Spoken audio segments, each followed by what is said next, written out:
Hello, students. Today we are going to start the series of previous year questions for the class 12 CBSE exams. Why this series is important? This series is very important because to know and understand how the questions and their level can be put by the board.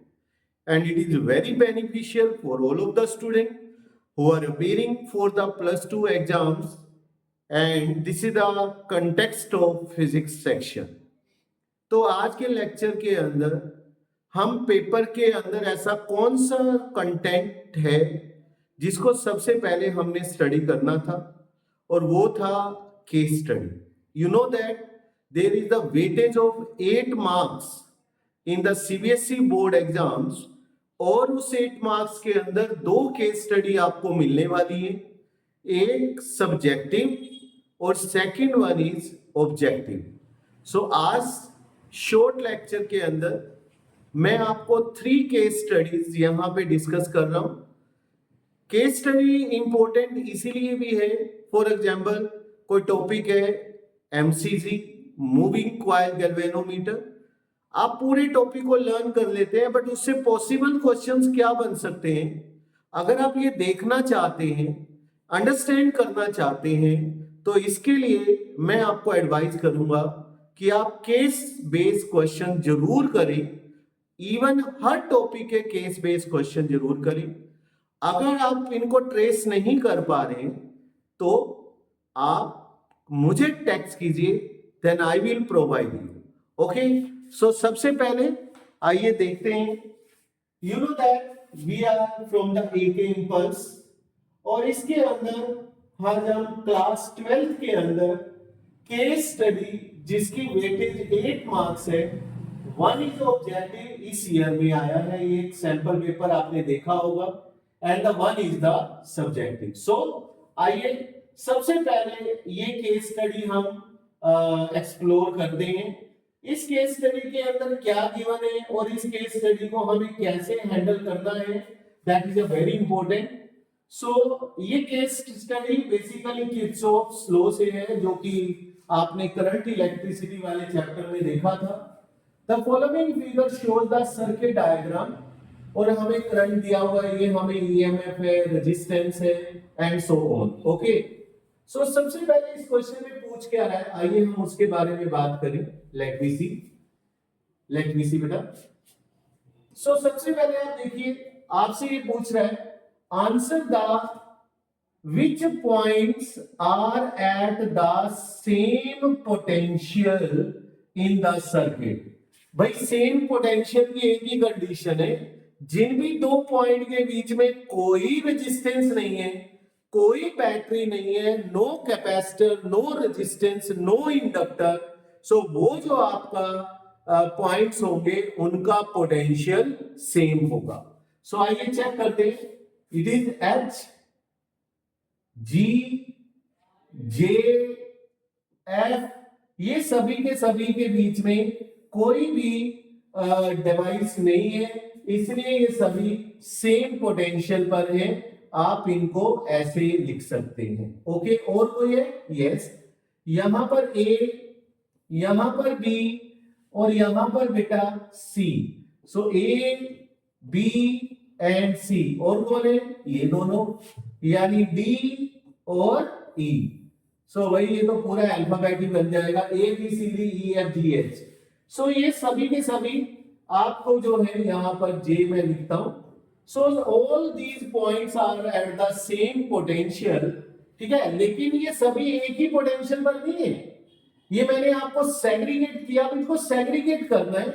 Segregate करने का मतलब है ये सभी तो एक ही potential पर है, ये दोनों एक ही पोटेंशियल पर है, और ये तीनों एक ही पोटेंशियल पर है. ऐसा नहीं है A is not equal to the potential at the H, but मैंने आपको पहले पेयर बताए और अब आपको बता दिया इनको सर्कल करके कि कौन कहां पर है. Okay, the next part is what is the current through the arm BG.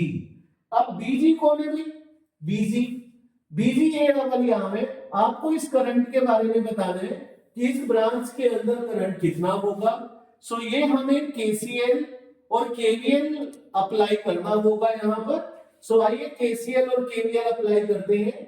सबसे पहले मैं इस लूप की बात करता हूं ऐसे। इस लूप का नेम होगा A B G H and then ए।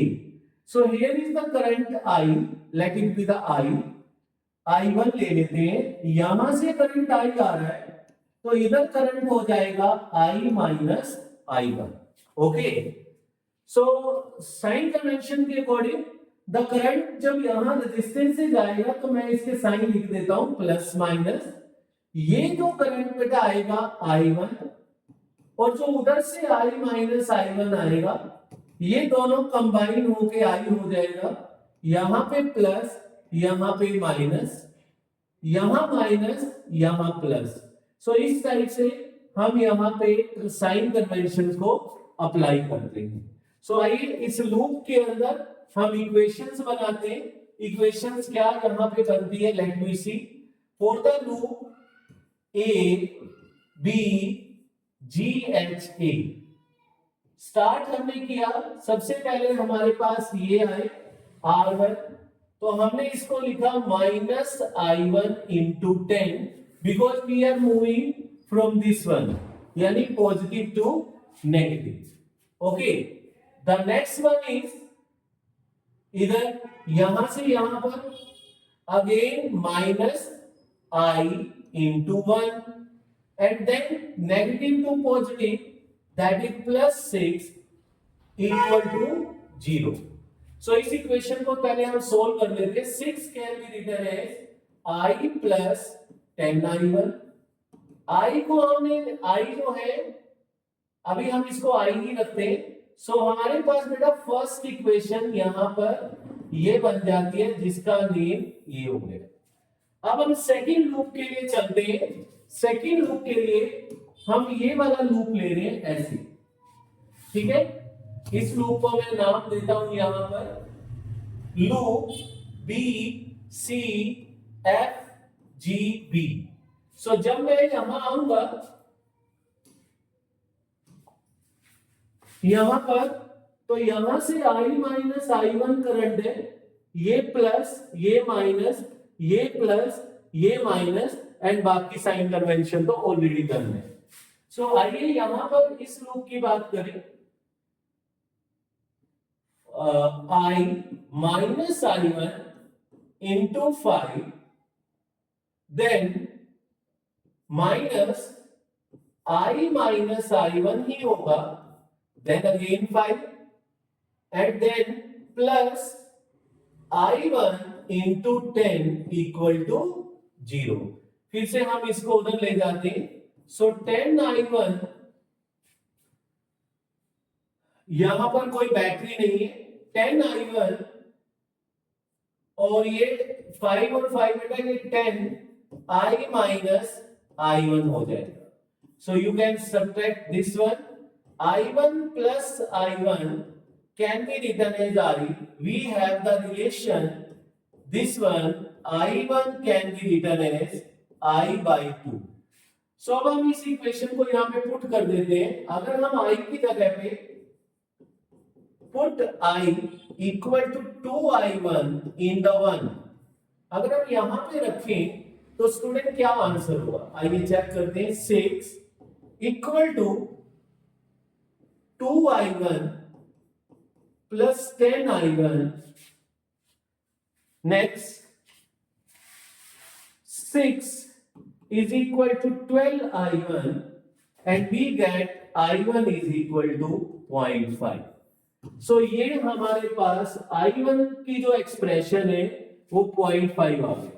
अगर I1 0.5 आ गया है स्टूडेंट, तो बताइए I कितना होगा। I is equal to 2I1, so I can be written as 1 ampere. लीजिए आपके पास सारा डाटा आ गया है, I भी आ गया बेटा, I1 भी आ जाएगा। अब हमें नेक्स्ट पार्ट पे जाना है और नेक्स्ट पार्ट के अंदर वो आपसे बोल रहा है कि बताइए जो R2 वाली ब्रांच है उसमें कितना करंट होगा। सो R2 वाली ब्रांच के अंदर जो करंट था, current in the CF arm, वो बेटा I माइनस I1 था, I1 माइनस दिस 0.5। सो उसमें आपको पोटेंशियल डिफरेंस फाइंड करना है।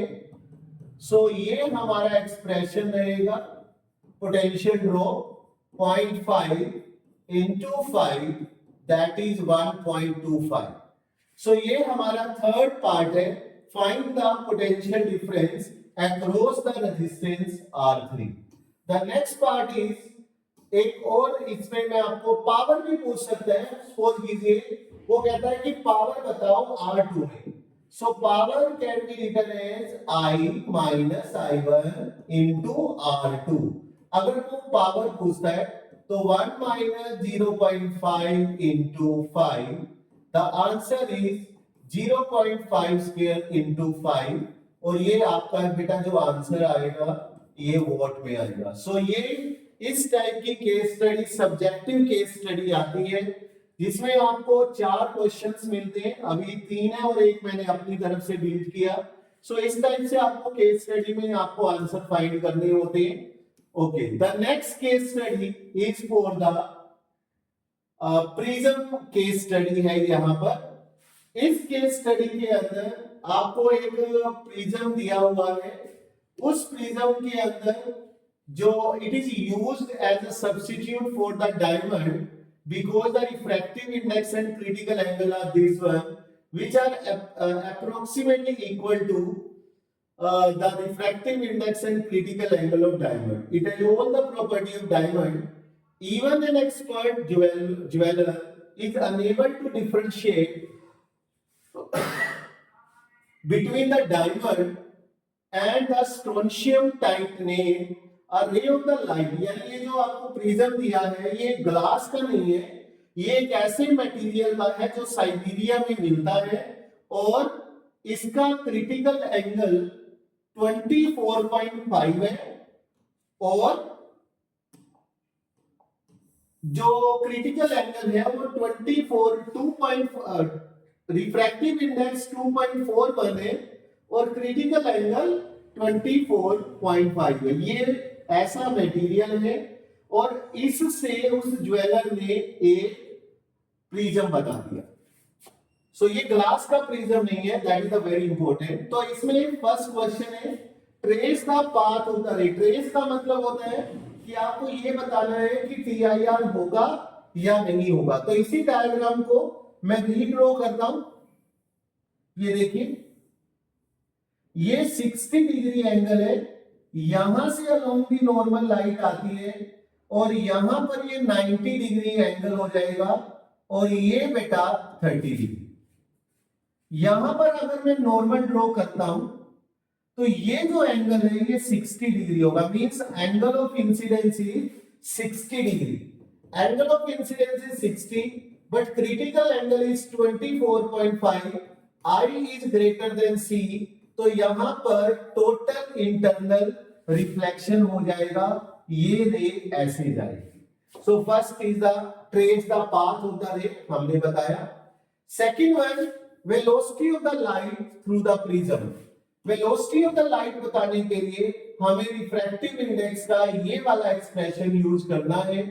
2.41 is 3 into 10 raised to power 8 over V. So V can be written as this one. So इससे हमने मीटर पर सेकंड, आप इसको सोल्व करेंगे। सो ये हमारे पास वेलोसिटी आ गई प्रिज्म के अंदर। थर्ड केस में आपसे पूछ रहा है briefly explain the 2 application of TIR। तो इसमें आप ब्रिलियंस ऑफ डायमंड लिख सकते हैं, जिसमें हम डायमंड को इस तरीके से कट करते हैं कि critical angle of incidence critical से ज्यादा हो जाए और वो स्पार्कलिंग करे यानी चमके। दूसरा आप यहां पे मिराज वाला केस कर सकते हैं, लूमिंग जिसको कहते हैं, जो the two type inferior and superior. Third आप यहां पर ऑप्टिकल फाइबर को एक्सप्लेन कर सकते हैं, तो ये हमारे पास 2 से ज्यादा भी एप्लीकेशंस हैं। नेक्स्ट वन है define the total internal reflection of the light and give the two condition for it. You know that total internal reflection के लिए ऑब्जेक्ट जो है वो डेंसर मीडियम में होना चाहिए। अगर आपका angle of incidence critical angle के इक्वल है तो यहां पर एंगल ऑफ रिफ्रैक्शन 90 होगा, बट अगर angle of incidence critical angle से ज्यादा हो गया तो यहां पर बेटा TIR हो जाएगा। बट उसके लिए 2 कंडीशन है। The first condition is object should be in the denser medium, object denser medium में होना चाहिए, and the second one is angle of incidence critical angle से ज्यादा होना चाहिए। So इस तरीके से आपको ये case study, why I am starting the +2 from the case study, because सबसे ज्यादा वेटेज अगर आप स्कोर ले सकते हैं तो केस स्टडी में, और इससे आपके कॉन्सेप्ट्स भी क्लियर होते हैं। जैसे TIR हो गया, MCG हो जाता है, कैपेसिटर आ जाता है, इंडक्टर आ जाता है, फैराडेज लॉ है, लेंजिस लॉ है। सो नेक्स्ट वीडियो के लिए get ready, because case study आज मैंने फर्स्ट वीडियो है, शॉर्ट है, 2 केस स्टडी डिस्कवर किए। नेक्स्ट में हम नेक्स्ट लेक्चर में, this is the my first lecture for the 12th grade. Next lecture में बेटा हम लोग यहां पर पहले केस स्टडी वाइंड अप करते हैं and then topic wise we will start. So till then take care and enjoy the day. God bless.